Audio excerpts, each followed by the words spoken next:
你有在找家里有修车厂的别墅吗？请不要错过这一间哦。那快跟我到室内参观吧。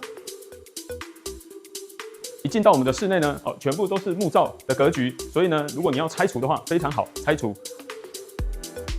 非常的通风。那我们准备上2楼咯。好，我们来到我们2楼古早味的阳台，我自己特别喜欢这种感觉哦。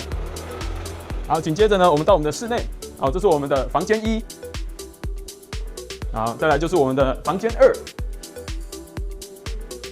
好，再来是我们的第3间房间。好，那这后面呢，紧接着在我们的车库的上方的空间位置，很方便，也多了一个很大的空间可以使用。那我们要上3楼咯。好，我们来到我们的3楼位置这3楼呢是一个弹性的空间非常的宽敞舒适。好，那紧接着它外面有一个阳台哦。